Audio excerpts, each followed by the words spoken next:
America has purported itself to be the land of the free and the home of the brave for a long time, but it has really been an illusion. It's an illusion of freedom. It's not the real freedom that you would think that you have. We are still under some forms of control. But I forgot how crazy it is over there. Oh, America off the chain. And they come back and they're just like, you could die over here, but I say they gaslight us a lot, at least in country like where you live. Then people tell you what it is and it's what it is. Here, they lie to you. They say, oh, no, it's not that. It's not that. No, it can never be. And it really is. And so that's why Americans continue to try to kind of be in this, I call it a dream state, because you're trying to achieve that American dream, which, as we know, George Carlin calls it the American nightmare. Here we go. Okay, welcome to the first episode of The Activist, which is my sister, and The Expat, which is me living here in Saigon, Vietnam. Say hello to my baby sister, Christy. Hey, y'all. Hey, everybody. Hey, Tyler. It's been probably, how long has it been since we've actually seen each other? Well, probably 3 years, I would say. Yeah, at least. Because how long you been in Vietnam now? 19 months, something like that. Okay, and it was probably about 6 months. You left, and then I probably didn't see you before you left. So, yeah, it's probably been about 2 years now, I would say. Yeah. So we had this crazy idea to start a podcast. There's a lot of things going on in America right now. I have a different perspective of what's going on now because my life has changed. I'm here in Vietnam and under a different system, different government, different lifestyle. So let's just give the people a little taste of maybe what they're going to get, over the next few episodes as we get reacquainted, but also talk about what's going on in the world, but specifically in America. Before we started recording, I mentioned that we started talking about immigration. And Charlotte was in the news. It's been in the news a lot lately, negatively, but ICE was just there. Yeah, ICE was just there. So what did you see? ICE, that's the what is it? What's ICE stand for? Immigration. ICE is Immigration and Customs Enforcement. ICE has always been here in Charlotte. So it wasn't so much the influx of ICE that was alarming. It was the Border Patrol. Border Patrol generally sits at the U.S.-Mexico border or at the U.S.-Canadian border. But they really don't even monitor the U.S.-Canadian border as much as they monitor the southern U.S. border between Mexico. And so generally, they are relegated to only be able to have enforcement or jurisdiction within the 100 miles of a border. And Charlotte is way further than 100 miles of a border. And so President Trump brought in a Border Patrol to assist ICE in the removal of our immigrant neighbors. And it was probably about 4 or 5 days of really intense kidnappings. I don't know another way to describe it, when people are snatched off the street by masked people and placed into vans and swiftly taken away. It resembles a kidnapping. And people are disappeared. Families don't know where their loved ones are located. When they do find them in detention centers, they come back really sick, really thin, beat up, and just really poor conditions. And so, immigration over here has really taken a turn. In America, it is not illegal to seek asylum. It is not illegal to cross the border and say that my home country is very dangerous for me and my family, and we need to live in this country. It has been criminalized and villainized and demonized over the last 10 to 15 years to where now the country has shifted, where we used to be very welcoming. Imagine Ellis Island, where there were thousands, if not millions of people coming into this country to establish a residency or a citizenship or their family in the new world. And now within 100 years, that has shifted to not being a welcoming place, to shutting down our borders, and to really not just sending people away, but disappearing them inside of prison systems throughout the world, never to be seen again. So it's a really bad situation that America is experiencing right now at the hands of President Trump. Wow. Okay. That's a lot to unpack. I don't really follow the news. It's better for my mental health not to follow all that foolishness going on over there. But when I saw Charlotte, of course, that's where we were born, where I was born. That's right. I had to start paying attention. And one thing that caught my eye was not only were they armed for war, but they had their faces covered. So when did that start? When did police? When did police start covering their face? I mean, I know during COVID, everybody kind of had a mask on, but what's going on with that? Yeah, well, it's generally, law enforcement in this country generally have to identify themselves. They need to provide you with a badge number. a call number. Sometimes they've changed the language because we've gotten savvy in asking for badge numbers. So now they say, oh, I don't have a badge. So it's a call number, but some type of number that associates that officer with his employment with the police department or with the law enforcement agency. So ICE agents and Border Patrol agents are covering their faces with the neck gaiters. They are not identifying themselves. They are not giving out badge numbers. They are refusing to tell you who they are. So it really doesn't give a person who is detained by them, whether erroneously or they should be detained, it doesn't give them really any recourse, because if they do something to you, you don't even know who to complain against. You don't even know really what agency a person works for. They could be an ICE agent. They could be Border Patrol. They could be part of the local police. There's no way for people really to distinguish. Now, myself, because I've worked on police accountability and policing for a lot of years, I could tell the difference because of the uniforms, because of the, et cetera, et cetera. But the average person is not, taking all of that in, and they're just terrified. So yeah, that phenomenon of covering their faces and really trying to de-identify themselves, I would say that's relatively new within the last year or two, because I've been ICE verifying since 2018 with Carolina's Migrant Network, when they first started the ICE verification. And ICE agents used to identify themselves, number one, as ICE agents. They would show you the paperwork. They had their faces were available.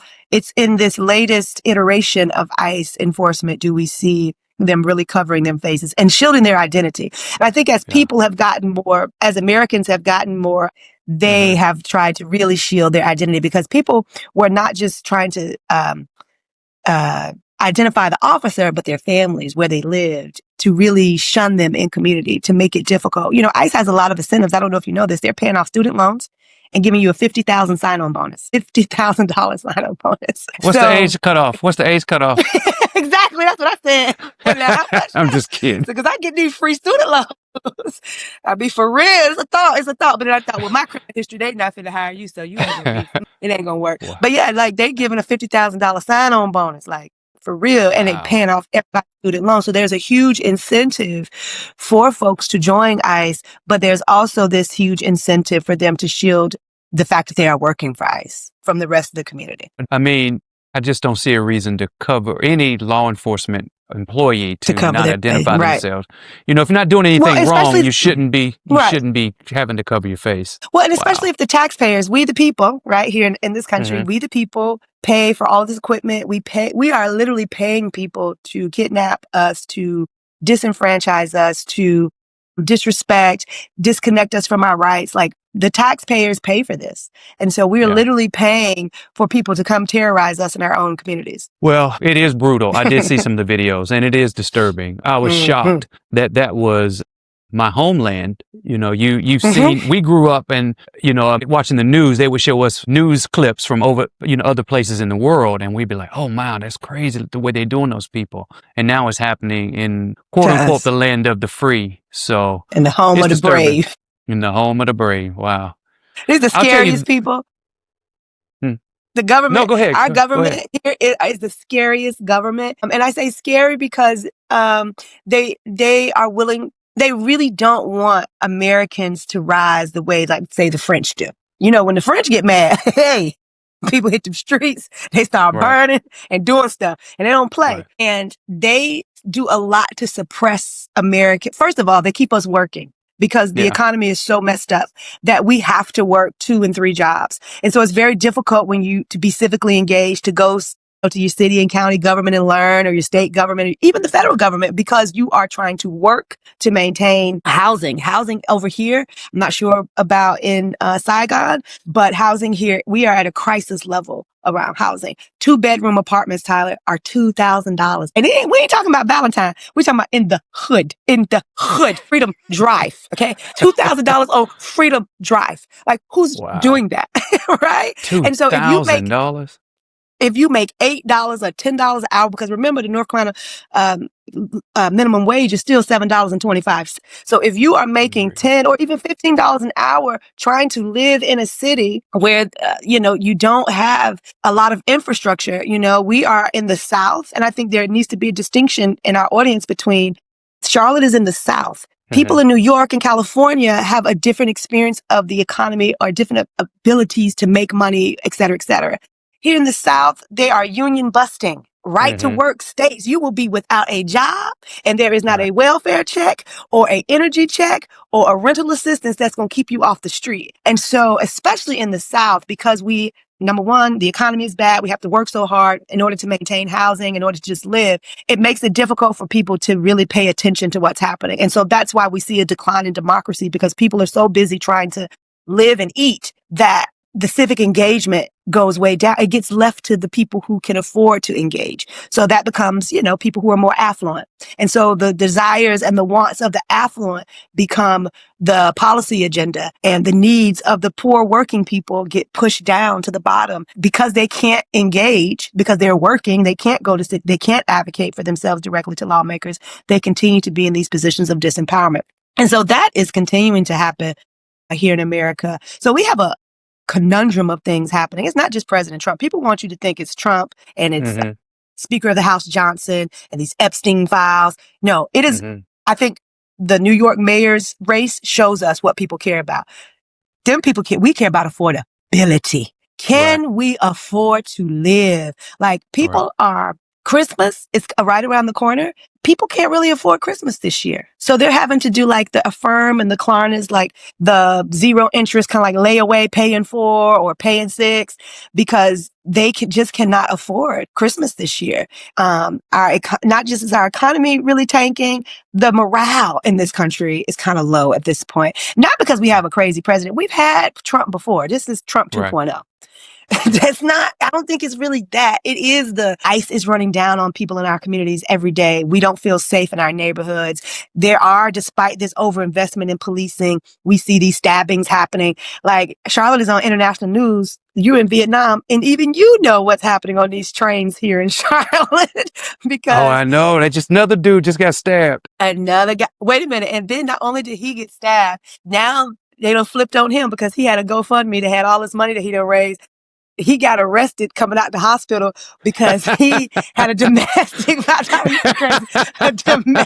violence warrant. So now the people done flipped on him, and now he is no longer the persona, No, now it's like, cancel his stuff because he was beating up his girlfriend. America is in disarray. And then you probably haven't heard this local story. There was a guy that, Charlotte is like the city of breweries now. You know that before you left, there was a brewery on every corner. Right. The owner of Sycamore broke into a 13-year-old's house and had sex with her.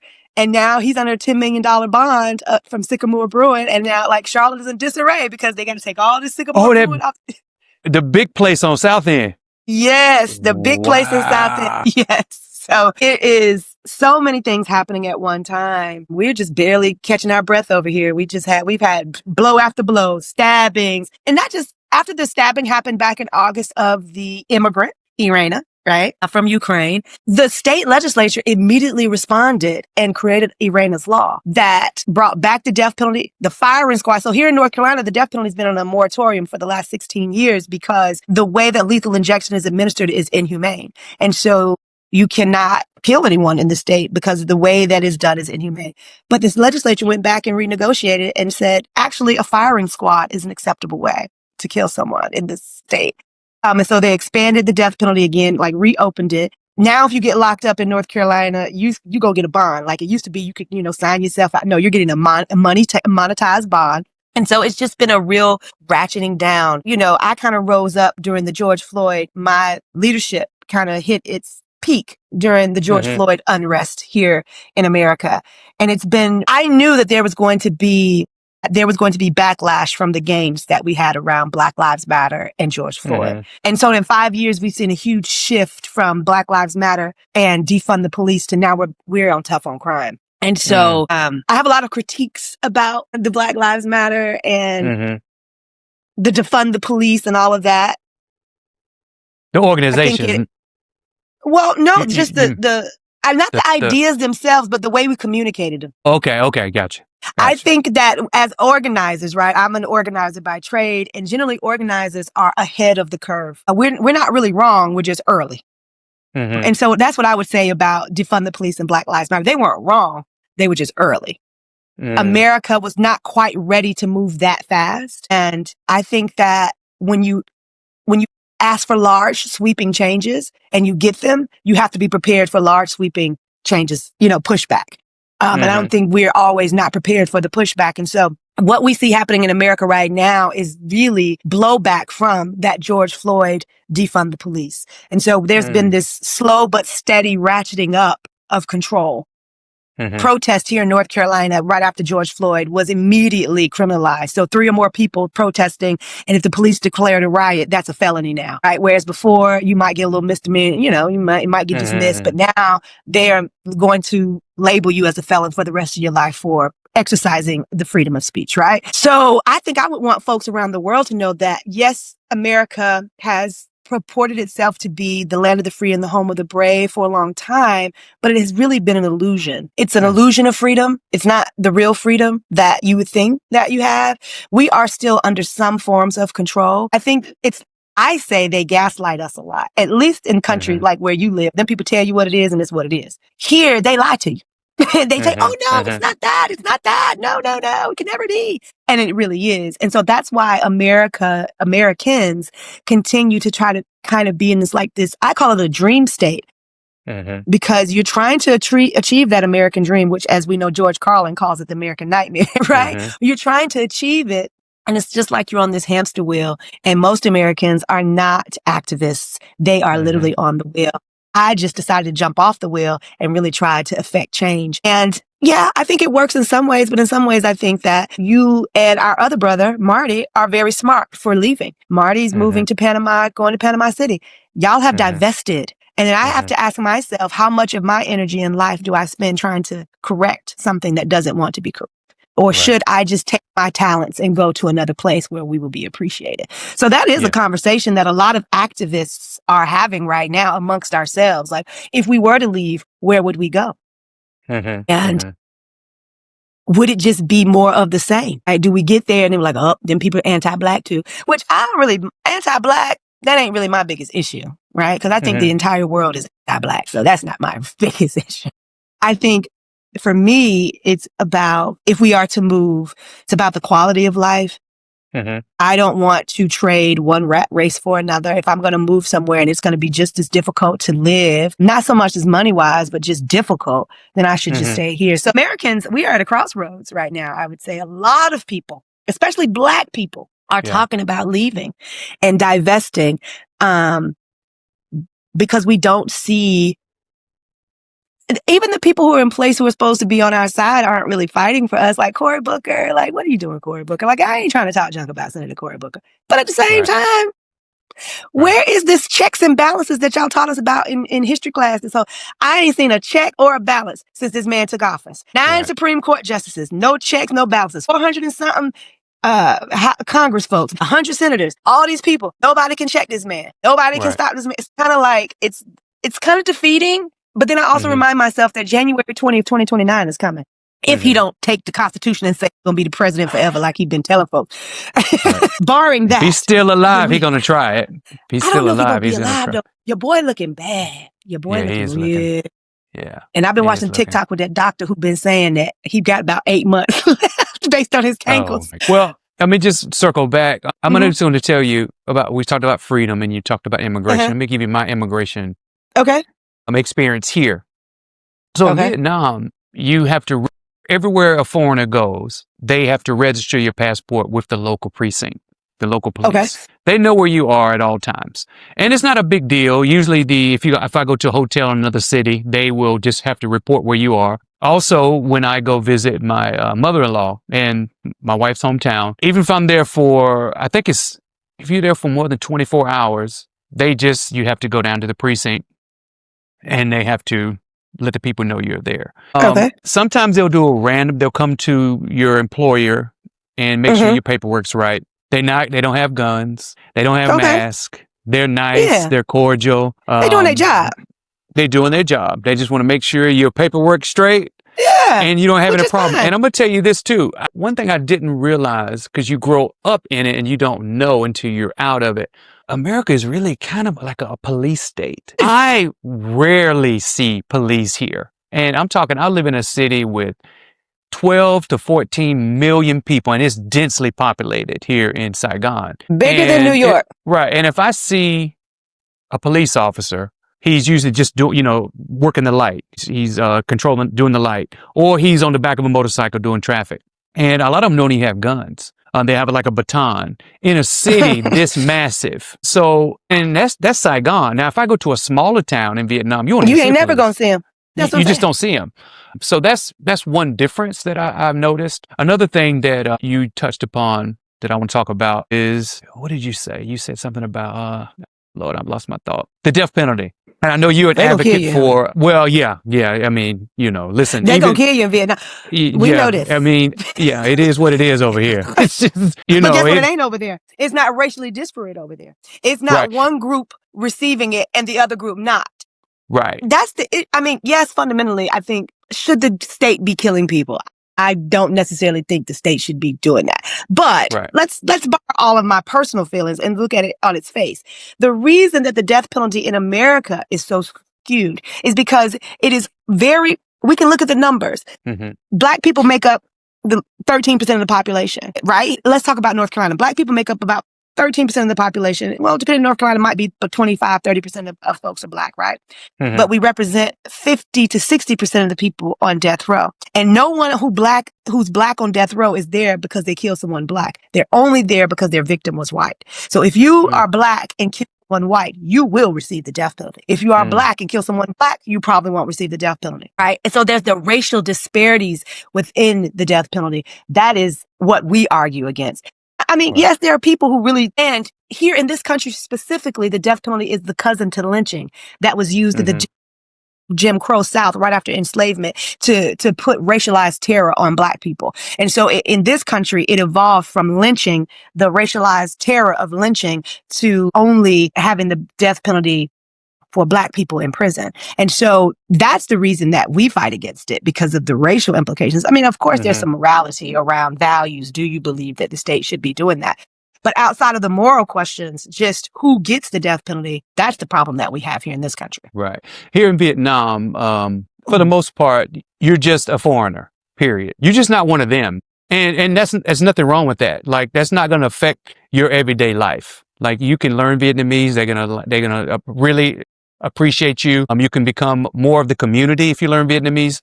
But at the same time, like, they're not going to treat you any different, really. As long as you show them respect, this country, this culture is built on respect. Just one example. So I teach science and math and English at public school here. That's funny. When you walk into the class here, I teach 10-year-olds, grade 5, love them. When you walk into the classroom, they stand up in unison. They say, "Good morning, teacher." They sit down, you greet them. When you leave, they stand up, they say, "Goodbye, teacher." When you hand them stuff, out of respect here, they have to receive it with 2 hands to show respect because you're older than them. They'll say, "Thank you, teacher." They'll do a little bow. Now, their kids are going to be kids, don't get me wrong, but they still going to be kids. Respect here is a huge thing. And so you can They're not bringing no gun to the school, I can tell you that. No, that ain't happening. That's not happening. And we can talk about the difference in schools on another episode. But I'm just saying here, definitely you can make it. Now, I will say the only time that some people here of color have had some type of problems, Vietnam is very closed off. Mm-hmm. Even a lot of East Asia is, and Southeast Asia. I was kind of shocked of how little Western culture has invaded this part of the world. I was really kind of shocked. And I've traveled over to 30 countries. Right. And some of these kids don't even know who Taylor Swift is. Like, Jesus. 100%. I remember when I first started teaching, I put her up on the screen, and some of them knew, and some of my classes, some of them didn't know. So I said all that to say is, if you're a teacher, if you're teaching English, when they think English, they think white. So if you work at a language center and they just have this expectation, not that they don't like you, but they're paying this money, and this is a developing country, and some of these language centers are expensive. So when they show up and your name is Tyler Puckett, like, they don't even know that's an English name. Don't get me wrong, but they come in, they look at you and they're like, "Oh, I thought he was a native English speaker." So they don't give you any problem as long as because the child's been talking good about you, but they might be taken aback. It's the way I look at it is this: if I'm going to take Vietnamese, I'm not taking it from a white person. I'm That's sorry. right. So you want a native speaker. So in their mind, a native speaker is a white person. So sometimes people have had issues with that. But other than that, for the most part, I mean, the teachers that I Once they work figured with, out you speak English, you was fine. no, that's fine. But I'm just saying that's kind of the only time I've ever seen any sort of complaints. We have a lot of South African teachers that work with me from all over the world. But Vietnam, White South Africans or black South Africans? Both. Oh, okay. White and black South Africans. Yes, white and black South Africans for sure. They had to leave. Them white ones had to leave. They little president wasn't playing no more. Oh yeah, he no, put right? them He off ran them out. Right. I heard Trump offering them asylum now, right? He does. Yes, he does. He Oh, offered my them God. asylum. But they gonna come over here and they gonna see that these black people over here, these coloreds over here is not the same colors now. So you better leave the black people over here alone. Because you start calling people Kafirs over here, I'm telling you, it's gonna be a problem. Because we know what that means. Everybody done read the book Kafir book. Know what you're trying to say. So the South Africans just come and sit down and be quiet and they'll be all right. Well, I'm just gonna circle back to another thing you said. Our older brother, Marty. So you say he's moving to Panama, right? Next year? Something like that? I think in July. Yeah, July. Okay. So he's planning on moving to Panama. You know, I'm not mad at anybody that wants to get out from over there. My life has improved dramatically. I remember my first 6 months here, my Apple Watch went off and it said your resting heart rate is like perfect. And it's been in the last 6 months. It just sent me an alert and it showed me pre-move to where I am now. So the stress level has gone down. You mentioned $2,000 on in Charlotte. Two-bedroom. Just 2-bedroom apartment. I have a 2-bedroom house here in District 3 and I pay $487 a month. And I live in the most expensive city in Vietnam. And I live in a nice little $487 and I live in a nice little quiet neighborhood. And it's a house. I got and it's a house, not even an apartment. And it's a house. And they let you, do foreigners have any restrictions as far as is it easy to obtain housing? You can rent. Don't get me wrong, but you can't buy. No, you can't buy land. Foreigner cannot own land in Vietnam. No, that's not happening here. You can lease for 99 years, but you will never own the land in Vietnam. Never own. They've unless you're Vietnamese. They have fought for this land for thousands of years. You got to think about how they had to fight the Chinese, the Japanese. Oh no, I get it. The French, the Americans, the Chinese again. And so it's like you can be here. You're gonna be welcome. You just behave, do your thing. But you can't be no ownership. You have no ownership. Okay. No, I mean, if you get married, your wife can own it and y'all can do your thing. But you just can't come over here and just buy a bunch of land. That's not gonna happen. No. I like that concept myself. I'm gonna tell you the truth. Yeah. I like that. I think that's when I went to the Cayman Islands, I remember I was they had ads in the paper and they would say the jobs would say Caymanians only need apply. If you were not a Cayman Islander, you could not even work there. And I asked the folks, well, why do y'all restrict who can work certain places and buy land? And they were like, well, it's a small island. So if all the Americans come and buy up all the land and take up all the jobs, what will happen to our people? And I thought, And so when you hear it in another country, it doesn't sound so bad.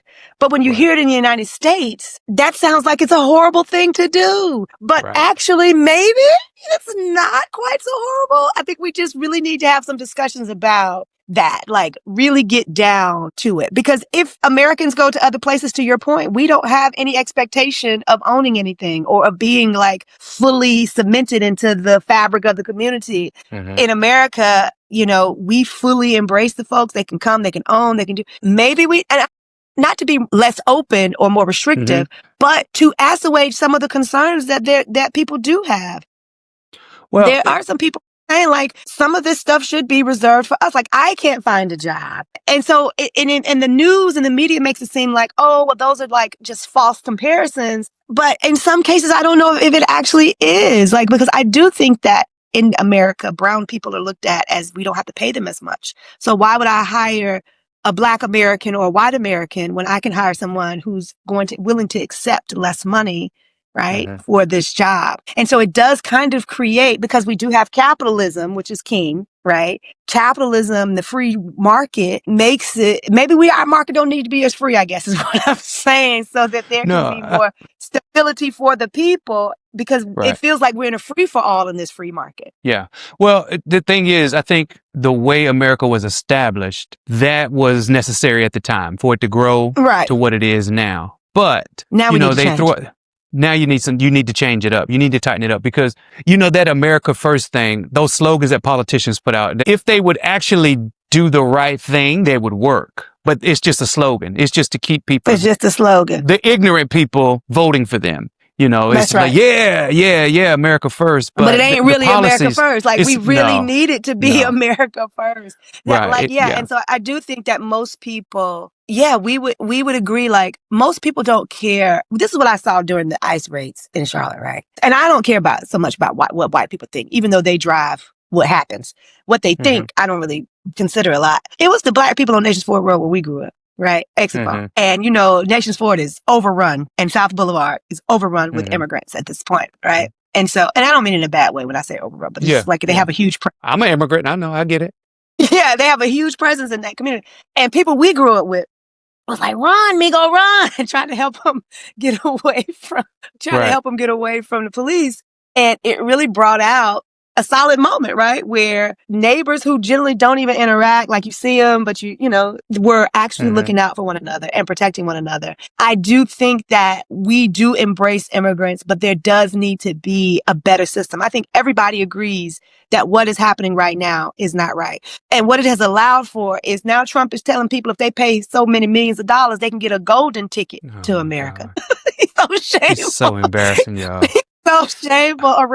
Like, I don't even know how he got, this just shows you how white people hate to share and to share power, that they would allow. I'm talking about even rich white people would allow this fool to be the president because he's going to maintain the status quo that keeps them in power. Right. And they're okay with America's reputation around the world. It's just trash being now. It's trash, y'all. Like, it is trash. I don't even want to tell people when I'm traveling abroad where I'm from. Like, I was like, I'm from that place, right? And we're the shithole country, right? Like, we literally, under his tenure, have become the shithole country that he talked about all these other countries about. And it's really us. Like, this whole Venezuela thing, blowing up them boats and stuff, like, that's just a money grab. They're trying to take the people oil. Yeah. They're okay with that entire country being destabilized.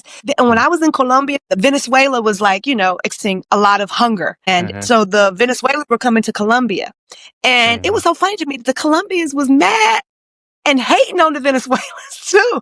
They were like, they need to go back to their own country. That was interesting to me because I was like, Americans aren't the only ones who say this stuff. They were like, they need to go back. They taking our resources, coming over here, getting our good resources. And that was a couple of years ago. And now I see that the grocery stores barely had food on the shelves in Venezuela at that time. Now the stores are completely empty. So the United States has destabilized Venezuela in such a way that now they can just swoop in and take over.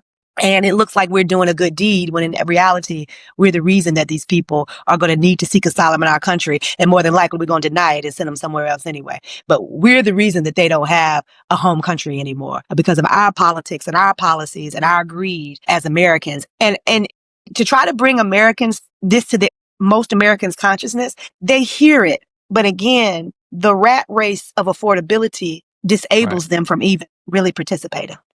And it's the rat race, but it's also, they're in the rat race, but you got somebody telling them you're in the rat race because of these people.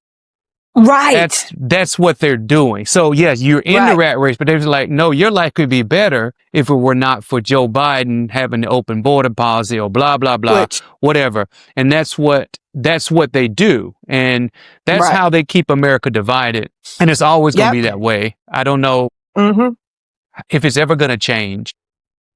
Well, we got to do like France. France is on their fifth republic, right? And now remember how France got to be where they are today. When them French people put on them little vests and get to put them hard hats on, the government get to moving. Why? Because they killed all the rich. When they didn't have their demands met, all the aristocrats got killed in France. And so the French government's response to that level of violence was to allow them people to protest and give them what they want. Like, they do not play in America. And this is the thing we have to get comfortable with. Violence in America is a regular way of life. Yet, when you engage in political violence, it is made to seem as if you are just for the side of right. Now, because when them people ran up on January 6th and kicked in Nancy Pelosi's door and stole her laptop, that's all good. But when we, Black people, people who believe in justice and freedom for real, when we show up and engage and are ready to actually fight, the liberals say to us, "Oh, that's violent. We can't be like them." And so here you have people who, like myself, who are awoke, who know exactly what's happening, who understand that we are never going to get to the America we want by singing Kumbaya and being peaceful. Like, that ain't going to happen. These people only understand brute force.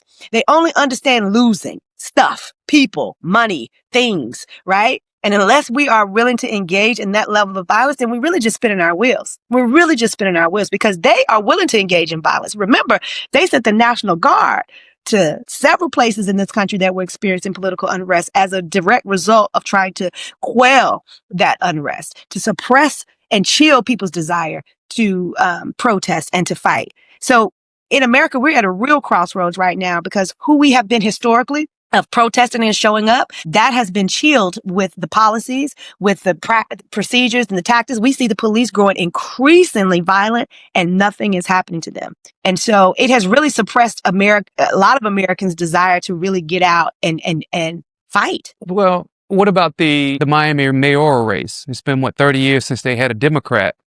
Mm-hmm. Maybe I think Trump is performing so terribly his first year that I think there's some of those same people there in Broward County and Miami-Dade County, some of those people who voted for him, who have seen their family members, as you use the word, kidnapped off the street. Maybe they're starting to wake up, and maybe it's the affordability. They're starting to realize that the tariffs that were supposed to boost the economy actually are helping break the economy.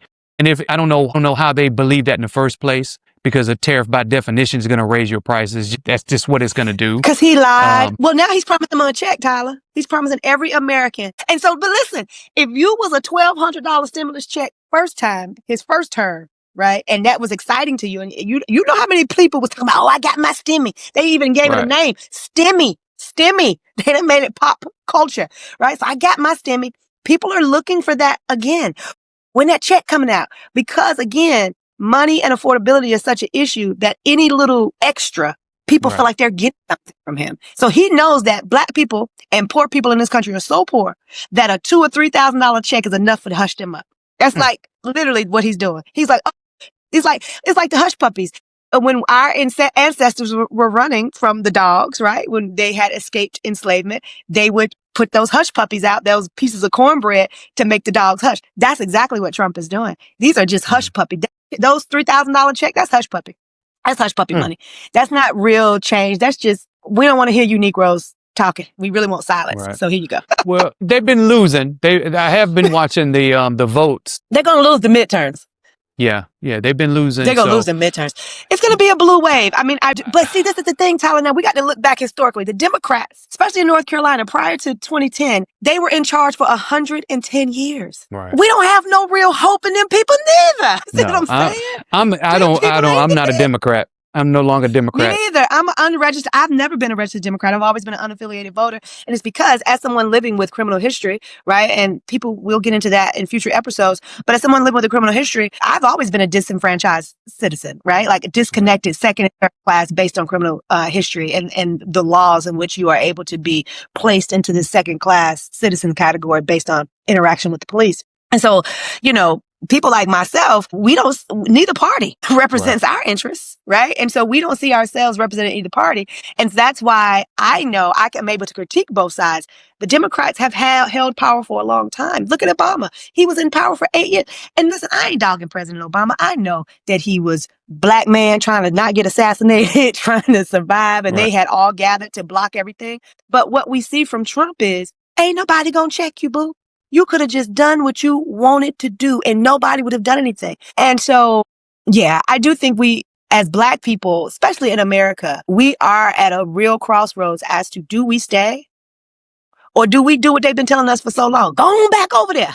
Do we go back over there? I would encourage people to at least explore. the possibility of moving to another country. Find your place. Vietnam may not be it. Panama may not be it. It could be somewhere in Europe, or somewhere in Africa. But check it out and do your research, because the difference, you feel it immediately. For example, here in Vietnam, it's not a rat race. The Vietnamese, I always say, they're always busy, but not in a hurry. So they take naps in my office. People will roll out these little bamboo mats, and the Vietnamese can put on their sleep mask, and they're going to sleep. The HR office at my company, they turn the lights out. They eat their lunch. They turn the lights out. All of them laid on the ground sleeping. So that this culture of, yes, we get our stuff done. We're busy, but they're going to enjoy their coffee. They're going to eat all day. And they're just going to really enjoy life in a different level than the way I enjoyed it when I was there, and the way most Americans enjoy it.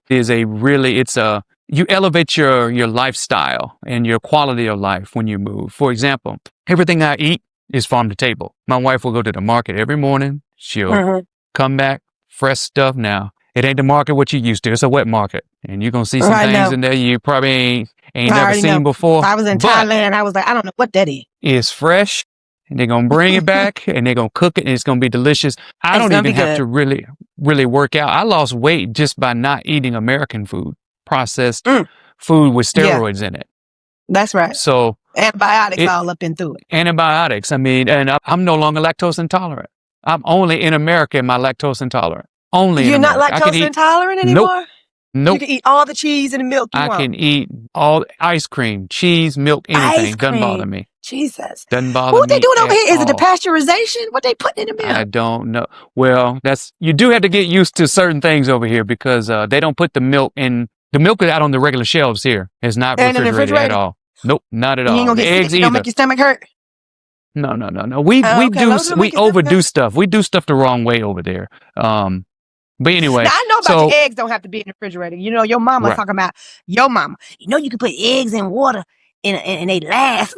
Well, it's because of what they do to them in America. They took some about the membrane or something like that. Yeah. Anyway, I don't know the reason why, but I just know that once you leave America, you start seeing that the way we do things may not be the best way, especially when it comes to health. That's more efficient. Like when I was in Thailand, the train system, number one, the trains were clean. Like you could eat off the floor. I have never been into like a major city where there was no trash. Like I'm talking about ain't nobody throwing nothing on the ground. There's not a wrapper, nothing. That was amazing to me because, you know, Bangkok is a huge city with millions of people and it wasn't dirty. It wasn't dirty. It was accessible. And it was like, now some of the stuff seemed kind of antiquated, like their lights, like, you know, they have like light poles and all these wires and stuff. And, you know, I live in a neighborhood here where we don't have light poles no more, honey. I don't know if they buried in cables or whatever, but we don't have light poles. So that was kind of like, oh, they got all these lights. But everything else was like, America thinks that our infrastructure is top tier. It's not. Their trains were much more efficient, faster. Transportation was easier. Even the little motorbikes that everybody rides on, those motorcycles that everybody rides, like just to even get one, the Grab app or whatever the app is that you use, it was like, Lyft was $2. I rode around with this man for like, lost for like I don't even know how long I was in that car, for probably about 2 hours. When I got out, it was like $10. Well, 10 baht or whatever it was. It was so cheap. And I was like, America is really, really, really taxing us. And we don't even got all the good stuff. Like we are subpar. And it's sad that we have to go to like, I can go to Korea or I can go to Thailand, fly across the world, pay $1,500 to get a full medical workup and know exactly what's wrong with me. Here in America, they can't tell me I got to come back and get 25 more tests. It's going to cost me $25,000. Americans need to travel. And I tell everyone in this, everyone needs to get their passport, see how people are living. It will open your eyes to like, oh, they do that like that. Like Japan and China, we so far behind Japan, China, and Korea. We don't ever need to talk about them people again. Like we just need to go over there and learn from them. And Vietnam is still developing. Like so, it's like we have a cistern on our roof. Like we got that kind of stuff. And the wires are kind of crazy here, and they're still working on their waste management here. I got you. But I don't fear for my life here at all. Like I had to it took me 6 months to turn my American brain off to realize I can walk anywhere in this city. The only thing I need to worry about any time of night. The only thing I need to worry about is watching where I'm walking as far as with motorbike, because the motorbikes here is crazy. Other than that, there is zero violent crime. Now you're gonna have some stuff pop up in the news. You got millions of people here. Don't get me wrong, it's 100 million people in this country. But compared to America, unbelievable. They got 100 million people in that little country. It's 100 million people in here in Vietnam. Jesus. Yeah, I know it's people everywhere because we got 200 something million in America, and we spread out across them 50 states. No, y'all 350, like 350 million people. But we spread out so far. Like we got those rural areas. Right. Vietnam is so little. Y'all are like packed like in. Yeah. And there's there's a peace that I can't describe to you that I'd never had before. When the expats come back, the immigrants go to America and they come back, some of the teachers, they're like, I had reverse culture shock because some of them been over here for 5 years, 7 years. And they're like, I go back every 3 or 4 years, but I forgot how crazy it is over there. Oh, America off the And they come back and they're just like, you could die over here, baby. They're just like, I don't understand how I used to live that way. Here in Vietnam, if you want to go to a government hospital, my first experience at a government hospital was one if I had to get a workup to get my work permit.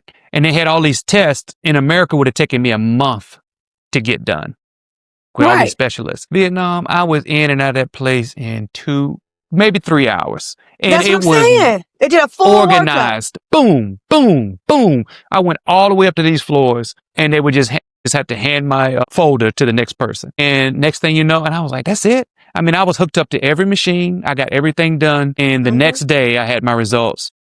And it was like $80.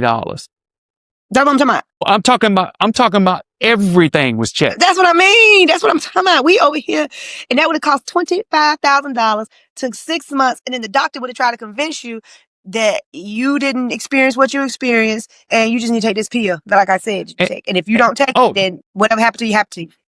Don't even get me started on we'll talk about prescription drugs one day, but it's so cheap. But even here at the pharmacists, if you come to them and say, I want this, they will offer you a natural alternative first. Not first, but they will be like, you that's got what they this, did me in Thailand. Let's try this and then come back in 2 days and then you can try that. Yeah. So that's how she did me. Because I told her I had drugs problems on you. Sleeping. She was like, well, let's try this for a few days. Then we'll come back and get a sleeping pill. I didn't have to see the doctor. I literally just went and talked to the pharmacist. Right. She said, what's your problem? And so when I told her what the problem was, she was like, oh, I got stuff for you. So yeah, Vietnam, I mean, I tell people all the time, if I could get with the food of Thailand, I could live in Thailand. You know, I got to divest from this American soul food. I got to divest from a lot of the crap because it's not that Thai food ain't good. It's not that. It's just, you need to come visit my wife. My wife we eat pork, we eat fried fish, we eat stuff. She eat every part of the pig over here. I need them oxtails. She got all that. I know. And see, Thailand, it was like, I don't know what y'all eating over here. I don't even know what this is. Yeah. I mean, it has some of that, but I'm talking, my wife's from the countryside. She's from central Vietnam called Binh Dinh. Binh Dinh province, right there on the water. She's like a 4-minute walk from the beach, her house. A lot of seafood, but that girl can cook. So next time you're on this part of the world, you got to come here. So we coming because them people in Thailand. And then I felt like places where we went to go eat, sometimes we're trying to cater to Americans. And I could kind of tell. And I was like, ugh, I don't want you to cater to me. I want what y'all eating. So yeah. You got to leave the main tourist areas and go up and down the alleys. But that, a lot of people aren't comfortable with doing that. But then I saw them flies. And I was like, You just going to have to get over that. You just gonna have to get over that. Let me tell you something. Look, let me just say this. This lady was. I tried. Let me just say this. I tried. You will get used to your environment, and once you, honestly, the only time I really got sick over here was in Thailand. I haven't got sick in Vietnam. But your body will get used to the new bacteria that you're going to experience. I wouldn't suggest for a person to go and buy their food right away from a wet market. When they first move here, you're going to have to get used to it. Eat some of the street food. Yeah. Because the street food, trust me, the people who are cooking on the street, they got their food from the wet market. So once your body gets used to that, you golden. You can eat anything you want. But look, it was the flies. We're dragging on. The fly, well, you're going to see rats. You're going to see all I was kinds of like, things Lord, in Vietnam. yeah, it was big on rats. That wasn't the issue. It was just like the lady get ready to hand me the food, but the fly is on the food. I'm like, oh, Yeah. I I don't don't want to know if see I'm that either, supposed to. but yeah. Yes. You get used to it though. But I'm listen, going to have to. we're almost at an hour. This has Okay. been our first episode. If you've made it this far, we're trying to learn how to do podcasting. Like and subscribe. We have more episodes to come. This is just episode number 1. I haven't talked to my sister in quite a while, so it was really good catching up and also being caught up with what's going on in my homeland. I don't want anyone to think that I'm angry with America. I'm not. I love my country. There's some things I do miss about it, and that's going to be a little teaser about some things I can tell you what I do miss about America in future episodes. I'm gonna let my sister go. It is what? All right. What is it? Sunday morning over there? Sunday morning here. Sunday morning there. It is Sunday night here. We're 12 hours apart for our time zone. Vietnam's 12 hours ahead of America, so it's Sunday night here. And I think she's gonna do some protest. Do y'all call it protesting? What are you going to do today? Today we're sitting in vigil. So we had created the Vigil for Freedom and Racial Justice, where we encourage here in North Carolina our governors and just with his will. And so there are people who are innocent, who have been wrongfully convicted. Charles McNair has been incarcerated for 46 years for something. He was accused of raping a white woman who he had a consensual relationship with back in the 70s and has been incarcerated for the last 46 years for a consensual relationship. There's James Richardson, who was accused of killing someone, but he did not kill anyone. He's innocent. So we advocate for those people to not only to get free, but to have their records cleared, and so that the state will compensate them for the errors that they made in their cases. So we'll be outside, rain, sleet, or snow, in front of Josh Stein's mansion from 12 to 4 today. Josh Stein, they coming for you. Hope you do the right thing. I hope so. All right. Until next time, this is the activist and the expat. We'll see you later. All righty. See you guys. All right. Okay.